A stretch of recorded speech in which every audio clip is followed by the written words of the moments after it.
नमस्कार। आज हम आपके बीच में उपस्थित हैं बिहार विशेष क्विज श्रृंखला के साथ, जिसमें कुल 10 एपिसोड होंगे और इसमें पहले एपिसोड में आज हम आपके बीच में उपस्थित हैं बिहार भूगोल के साथ। विविध प्रतियोगी परीक्षाओं के लिए विशेष महत्वपूर्ण बिहार भूगोल के 40 प्रश्नों के साथ हम उपस्थित हैं। आज पहले प्रतिभागी के रूप में हमारे बीच हैं स्वाति कुमारी। जोरदार ताली से स्वागत करते हैं स्वाति। आपका स्वागत है, बहुत बहुत स्वागत है। पहले तो हम स्वागत करते हैं आपका, और साथ साथ मार्च का महीना है, बिहार दिवस निकट में है। बिहार दिवस 22 मार्च को बिहार दिवस की अग्रिम शुभकामना स्वीकार करें। बिहार भूगोल से 40 प्रश्न पूछे जाएंगे। क्विज की शर्तों के अनुसार 4 विकल्प होंगे प्रत्येक प्रश्न के, और इसमें से आपको सही विकल्प का चयन करना होगा। 40 प्रश्नों में एक बार ऐसा अवसर आपको दिया जाएगा जब आपको लगे कि किसी की मदद लेनी, तो उपस्थित श्रोताओं से मदद आप ले सकते हैं। यार चलिए, पहला प्रश्न आपके लिए है। बिहार देखे हैं कभी बिहार का नक्शा? अच्छा, बिहार का नक्शा देखे हैं तो बिहार राज्य अपनी सीमा से एक देश से भी जुड़ा हुआ है।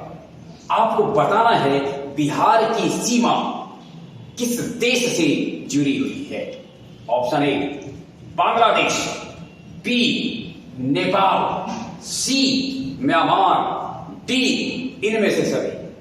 Option B Nepal. नेपाल से, यानी नेपाल से बिहार की सीमा जुड़ी हुई है। बिल्कुल सही उत्तर दिया है आपने। अगला सवाल आपसे, बिहार में जो वन मिलते हैं उनमें से किस वन की अधिकता है? निम्न में से किस वन की अधिकता बिहार में? पहला मानसूनी पर्णपाती वन।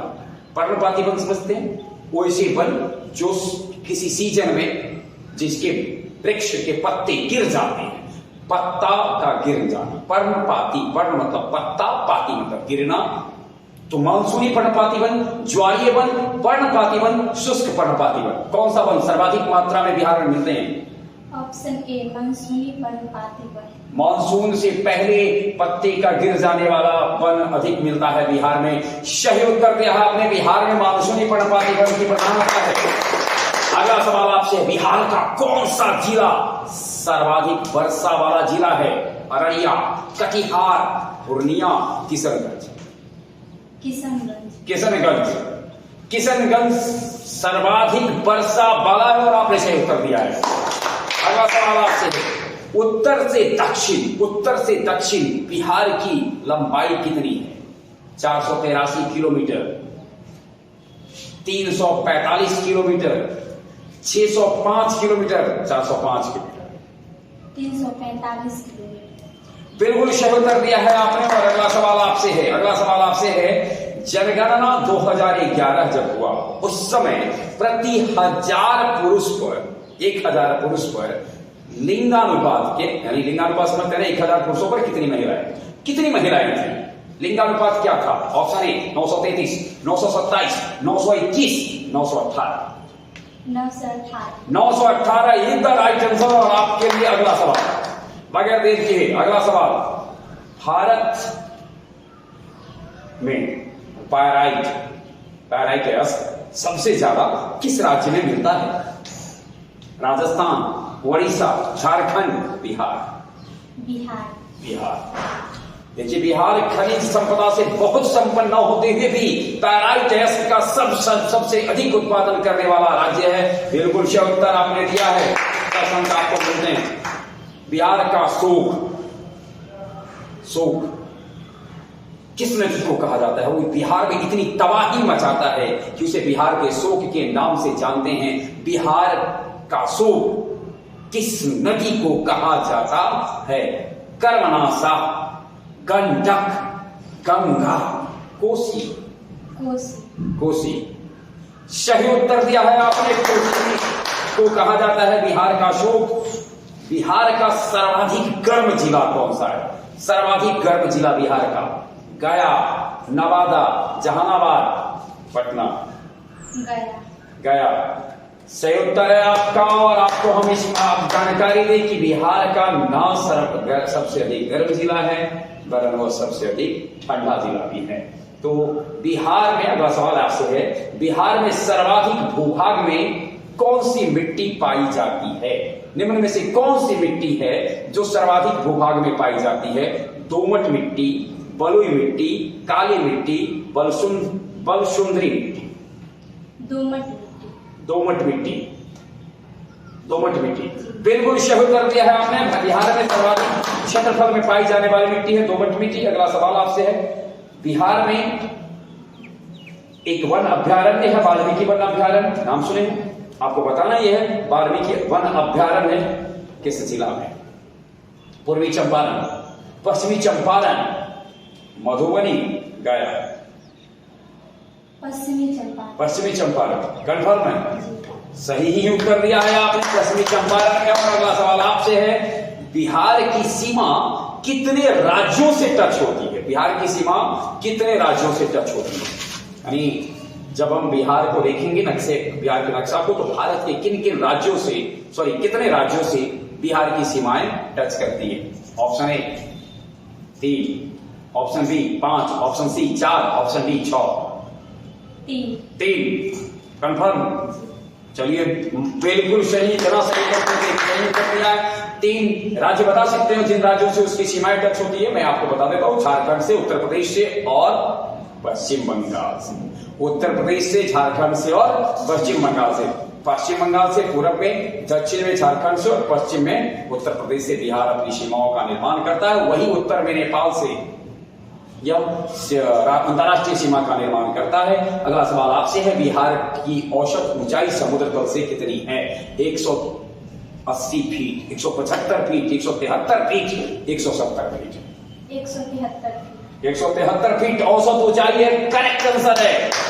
अगला सवाल आपसे है, उत्तर पश्चिमी में बिहार का जो उत्तर पश्चिम क्षेत्र है वहां हरदा नदी की घाटी क्षेत्र मिलती है, घाटी क्षेत्र स्थित है। आपको यह बताना है हरदा नदी घाटी को किस अन्य नाम से जाना जाता है? ऑप्शन ए रामनगर दून, दून घाटी, सोमेश्वर श्रेणी, इनमें से कोई नहीं। दून घाटी। दून घाटी के नाम से जाना जाता है, करेक्ट आंसर है। अगला सवाल है, निम्न में से क्या नालंदा जिला में स्थित है? राजगीर की पहाड़ियां, ऑप्शन ए गिरियक की पहाड़ियां, बिहार शरीफ की पहाड़ियां, बिहार शरीफ की बड़ी पहाड़ी, और डी या तो इनमें से सभी और न तो इनमें से कोई। इनमें से सभी, यानी इनमें से सभी। बिल्कुल सही उत्तर दिया है आपने। और अगला सवाल आपसे है, 15वां सवाल आपसे है, बिहार के किस जिले में सोमेश्वर की पहाड़ी स्थित है? सोमेश्वर की पहाड़ी स्थित है पूर्वी चंपारण, गोपालगंज, पूर्णिया, पश्चिमी चंपारण। पश्चिमी चंपारण। पश्चिमी चंपारण में सोमेश्वर की पहाड़ी है, करेक्ट आंसर है। ताली की गूंज बता देंगे कि आप सही उत्तर दिए हैं। अगला सवाल आपसे है, बिहार का कौन सा क्षेत्र ऐसा है, निम्न में से कौन सा जनपद कहले जो झारखंड से सीमा नहीं बनाता है, झारखंड के साथ टच में नहीं? बक्सर, गया, जमुई, नवादा। बक्सर। बक्सर करेक्ट आंसर है। बक्सर झारखंड के साथ सीमा नहीं बनाता है। बिहार में ताल मिट्टी का प्रधान फसल कौन है? बिहार में ताल मिट्टी का प्रधान फसल है। फसल समूह हम बोलेंगे, आपको बताना है कौन सा फसल समूह ताल मिट्टी का प्रधान है। पहला ए में है धान, ज्वार, बाजरा, अरहर। ए में धान, ज्वार, बाजरा, अरहर। बी में दलहन, तिलहन, गेहूं। सी में गेहूं, धान, मकई। डी में धान, दलहन, तिलहन। दलहन, तिलहन, गेहूं। दलहन, तिलहन, गेहूं। ताल के क्षेत्र में, ताल कहते हैं प्रायः जो निचली क्षेत्र होता है वो ताल क्षेत्र कहलाता है, और यह ताल क्षेत्र की जो मिट्टी है उसके लिए प्रधान फसल है। बिल्कुल सही उत्तर दिया आपने। दलहन, तिलहन और गेहूं के लिए ये प्रसिद्ध है। गंगा के मैदान की जो पुरानी कछारी मिट्टी है, पुरानी दोमट मिट्टी कह सकते हैं, पुरानी कछारी मिट्टी को क्या कहते हैं? Option A Bhabar, option B Bangar, option C Khadar, option D khondalite. फिर से एक बार ऑप्शन, भाबर, बांगर, खादर, खोंडालाइट। पुरानी कछार मिट्टी खादर करेक्ट आंसर है। खादर काफी उपजाऊ होती है, ऐसे दोमट मिट्टी उपजाऊ है लेकिन खादर कुछ और ज्यादा उपजाऊ होती है। अगला, बिहार के अधिकांश भाग आच्छादित है पर्वतीय मिट्टी से। कछारी मिट्टी से, लैटेराइट मिट्टी से, काली मिट्टी से, कछारी कछारी मिट्टी से। करेक्ट आंसर है कछारी मिट्टी से। और अगला सवाल है आपसे, बिहार में सर्वाधिक वर्षा कहां के मानसून से होता है? बिहार में मानसून जो प्रवेश करता है तो किस मानसून से सर्वाधिक वर्षा होता है? हिंद महासागर से आने वाली मानसून से, बंगाल की खाड़ी में से आने वाली मानसून से, और पश्चिम अरब सागर से आने वाली मानसून से, या इनमें से सभी से? बराबर बराबर। बंगाल की खाड़ी से सर्वाधिक वर्षा होती है। बिल्कुल उत्तर आपका सही है, बीच के का सही उत्तर आपने दिया है। और बिहार में गंगा नदी कितना लंबा बढ़ती है? बिहार में गंगा नदी कितना लंबा बढ़ती है? यानी गंगा नदी की लंबाई बिहार में कितनी है? 425, 525, 625, 750, सब ये किलोमीटर में। 425 किलोमीटर, 450 किलोमीटर, 25 किलोमीटर। बिल्कुल सही उत्तर आपका है। अगला सवाल आपसे है, बिहार में गंगा की ऊपरी सहायक नदियों में सबसे लंबी सहायक नदी, गंगा की जो सहायक नदी है उनमें सबसे लंबी सहायक नदी कौन है? सोन, गंडक, कोसी, घाघरा। ऊपरी सहायक नदियों में सबसे लंबी सहायक नदी कौन है? सोन, गंडक, कोसी, घाघरा। कोसी सबसे लंबी सहायक नदी कोसी। शोक भी कोसी, सहायक भी, सबसे लंबी सहायता करने वाली गंगा को भी कोसी। सही ही उत्तर दिया है आपने, कोसी। और अगला सवाल आपसे है, घाघरा नदी बिहार की किस जिला में बिहार में प्रवेश करती है? घाघरा बिहार में प्रवेश करती है तो स्वागत करने के लिए, यानी उसके स्वागत द्वार जो है वो किस जिला में पड़ते हैं? ऑप्शन ए सारण जिला, बी में सिवान जिला, सी में गोपालगंज जिला, डी में वैशाली जिला। सारण जिला में घाघरा प्रवेश करती है बिहार में। चलिए ठीक ही उत्तर दिया है आपने, और ताली बजा दीजिए आपको, ताली बजाइए जी।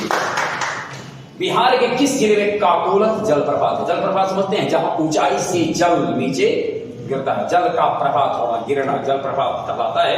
बिहार में एक प्रसिद्ध जलप्रपात है काकोलत जलप्रपात। काकोलत जलप्रपात किस जिला में स्थित है? नालंदा, गया, नवादा, लखीसराय। नवादा में काकोलत कभी गए हैं जलप्रपात? नहीं गए। देखिए जाइए, बिल्कुल आप सही कर दिए हैं, और जाइए घूमिए पूरे जलप्रपात नवादा में। अगला सवाल आपसे है, बिहार के में इसमें से कौन सा जगह है जहां से जमुई, बिहार में एक जगह है जमुई, जानते ही होंगे। जमुई में कौन सी नदी का उद्गम स्थल है? किस नदी का उद्गम स्थल जमुई है? Option A Sakri, option B Ajay, option C Panchane, option D Harohar.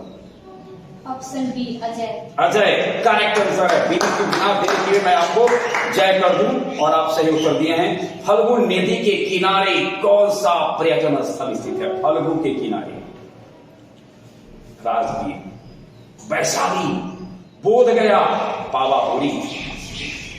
Phalgu के किनारे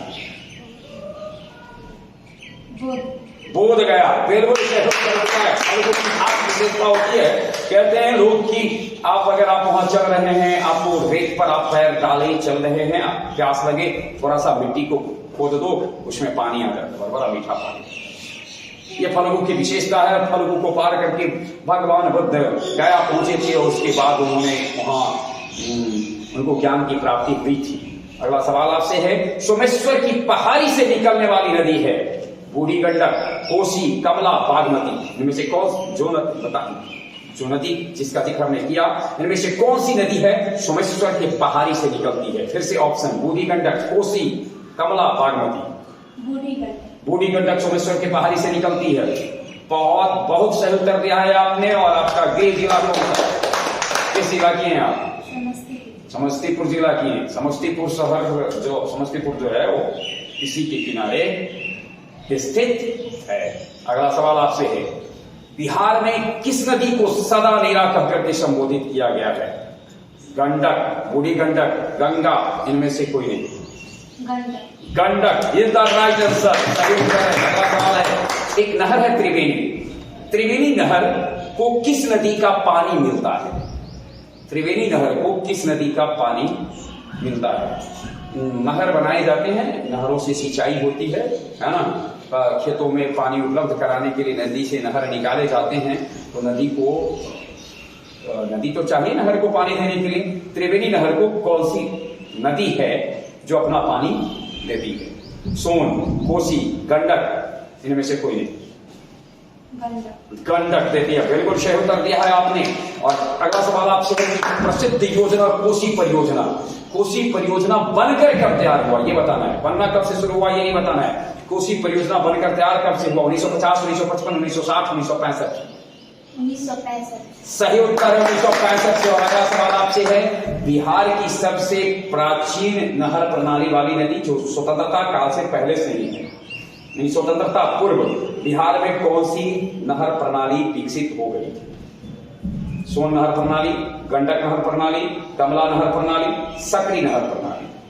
सोन नहर प्रणाली। सोन नहर प्रणाली करेक्ट आंसर है। और अगर ये पूछा जाए कि बिहार की सबसे प्राचीन नहर प्रणाली कौन है तो उत्तर क्या माना होगा?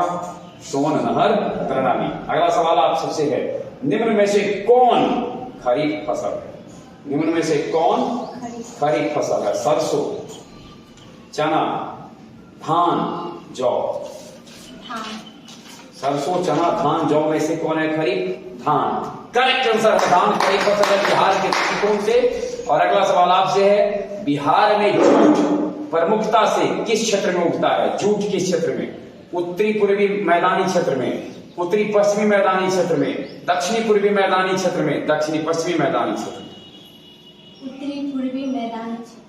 बिल्कुल सही उत्तर दिया है आपने। और अगला सवाल आपको 33 प्रश्नों में से 33 का सही उत्तर आपने दे दिया है। पानी नहीं पीना पसंद करेंगे या 34वां प्रश्न सुनना पसंद करेंगे?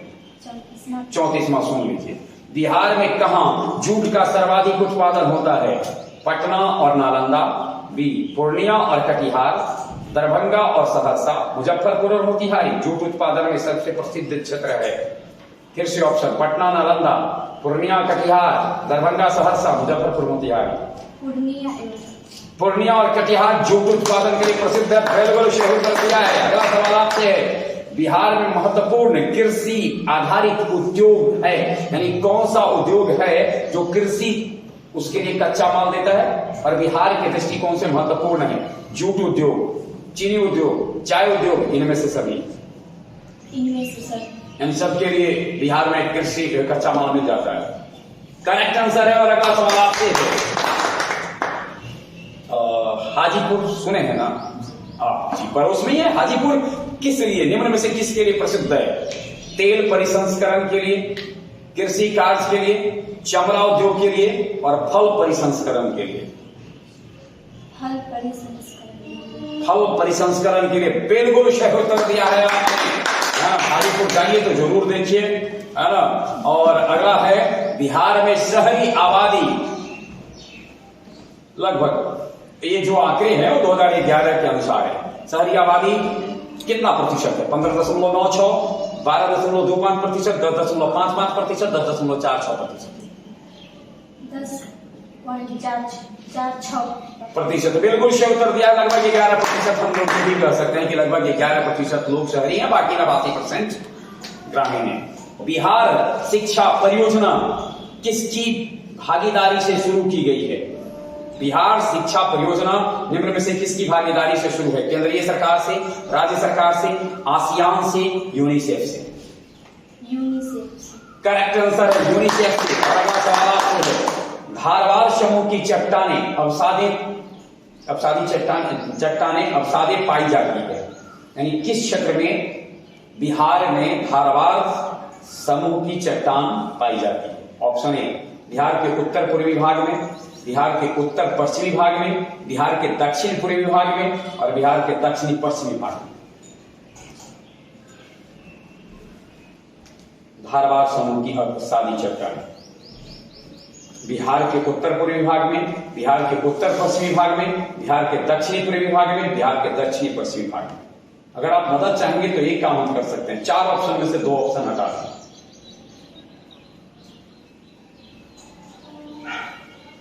क्या 2 ऑप्शन हटा दें? चलिए अब 2 ऑप्शन में से एक चुनना होगा आपको। बिहार के दक्षिणी पूर्वी भाग में और बिहार के दक्षिणी पश्चिमी भाग में? बिहार के दक्षिणी पूर्वी भाग। करेक्ट आंसर है बिहार के दक्षिणी पूर्वी भाग में। और 40वां प्रश्न आपके लिए है बिहार का कौन सा जिला नायलॉन उद्योग के लिए प्रसिद्ध है? मुंगेर, मधुबनी, गोपालगंज, भोजपुर? मुंगेर। 40 में से 40 प्रश्नों का सही उत्तर दिया है आपने। और हम फिर से बिहार से भूगोल का ये पहला खंड था, बिहार भूगोल के दूसरे खंड के साथ पार्ट 2 के साथ उपस्थित होंगे। आप भी अगर इस क्विज कॉन्टेस्ट में हिस्सा लेना चाहते हैं तो कमेंट बॉक्स में कमेंट करके आप बता सकते हैं। बहुत बहुत धन्यवाद। स्वागत।